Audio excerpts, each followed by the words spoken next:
Hey, I've thought of a really modern, I think it's a good way of describing what I see as the new world. So, I've just had a thought, really impulsive again. People like going abroad on holiday. They like going abroad. And often I've heard people say, oh, I could stay there forever. I could have stayed there forever. And I guess that's because, why? Why do people say that?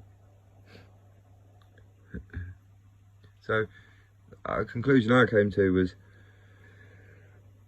because it's so nice. Would you agree? Is that too simple? There's more to it, obviously, but it's so nice. People just want to stay there forever, don't they? Because when they're there, don't people say that, oh, you forget about this stuff at home and that? You forget about it and you just live in that holiday mode. And that's why you want to stay there forever, because you want to stay in holiday mode, because it's so nice. Would you agree? Or have I got that wrong? Is this for another reason, do you think? I don't know. So yeah, it strikes me that is that nice? And you're in holiday mode, you've got no worries. Yeah, you can see where I'm going with this, can't you? Yeah, you got no worries. Everything's good. And yeah, you could stay there forever. And then just to compound matters, right, you ready for this? This is what I thought, made myself laugh. But when people come back and they've asked, how was it? Do you know what they say? Oh, it was like paradise. So the place that they describe as being like paradise, this place they wish they could stay there forever because they've got no anxiety, no worry, and everything's just perfect. That's what God's offering. He's offering you. This is what I've just thought. This is why I had to come on straight away and say it. I was like, wow, that seems to me exactly how it would be. You'll always be on holiday. You'll always be on holiday. You'll always have fun.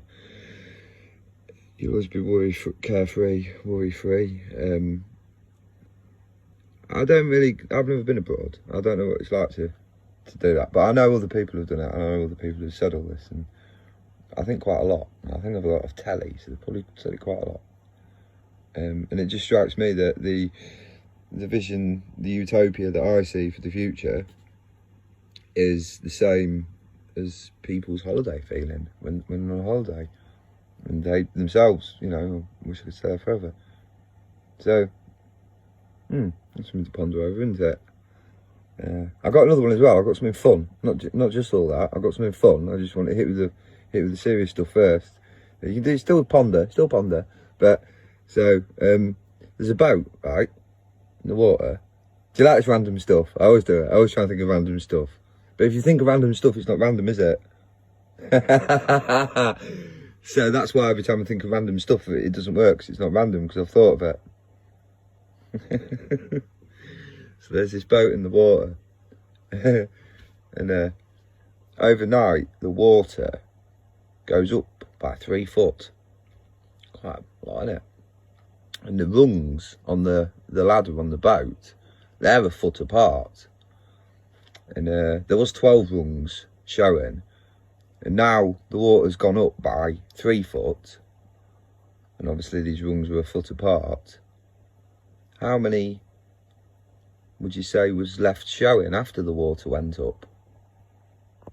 I'll just give you a second. While you're thinking about it, I'll talk a bit quieter. So I tried pausing videos on Instagram and Facebook, and it didn't really work. And I couldn't find the button, and in the end I just kept tapping the screen, and it just kept turning the sound on and off, and then it started annoying me, so I turned the whole thing off. So yeah, the boat, right? The boat goes up with the water, so it's exactly the same. Okay, I've got another one for you. You'll like this. If there's someone at work who's okay, so there was a scaffolder at work, and he was I noticed that he had the crowd around him, and he was always looking, when you spoke or said something in the tea room when you're just having your dinner, he would like jump on you and like take the mick, and like he would get a laugh. And then So I was like, oh, okay. And he did it to me a few times, and I was like, why are you doing that to me? I'm just eating my dinner. And like, I got the room to laugh at me for something, probably saying I've got a big nose or something really original like that, you know. And yeah. So I was like, oh, okay. So I just sat there and I analysed him. I think it was about 2 days worth of dinner breaks. I just sat there and I noticed he has to have the crowd around him. He has to be the person. And I thought, right, he picks on people. When people speak, he'll jump on them and he'll take the mick, looking for a laugh. So I thought, so if I speak, he'll fall into my trap. So, and then I thought of this brilliant thing I heard years ago. This is what I'm saying you could say to people.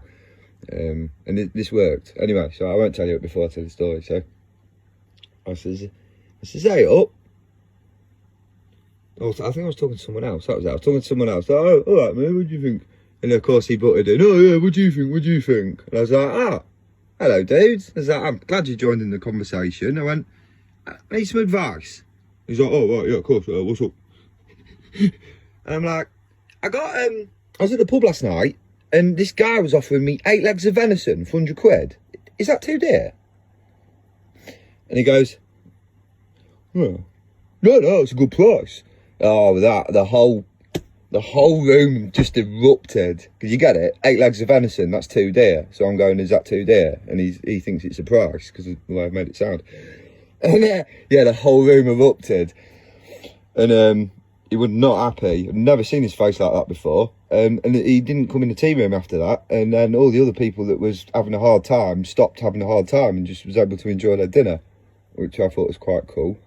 So yeah, if there's someone being like that, make sure you get them in a room or there's loads of people and just try and say it to them real casual, like, oh, can I have your advice? Because you see people like that, they love it when people ask them for advice. Because they're a big man. They're a big man. Of course they can dish out advice. They can take the piss out of you whenever they like, just for speaking. They can do what they like. They can get loads of people to laugh at you so they feel better about themselves. And that's how you handle them. You analyse them. You sit there and you analyse them. And you work out what they like, what trap they can fall into. Stuff like that. So yeah, so that's what you do. You just say real casual. Oh, I was up the pub, 8 legs of venison, 100 quid. That too dear. Now that when you say, because I said I messed it up, I said, oh, does that sound too dear or something? It didn't really work. So you've definitely got to say at the end, is that too dear? It was exact 4 words. So I messed up there. I was like, oh, does that sound too dear? I was like, what? That doesn't make sense. Oh yeah, shit. Sugar. Made it. So yeah, that's a good one. There you go, something lighter, innit? Alright, anyway, I'll see you again when I have another brainwave, or one, at least I think I have one anyway. No, that's in a bit, bye.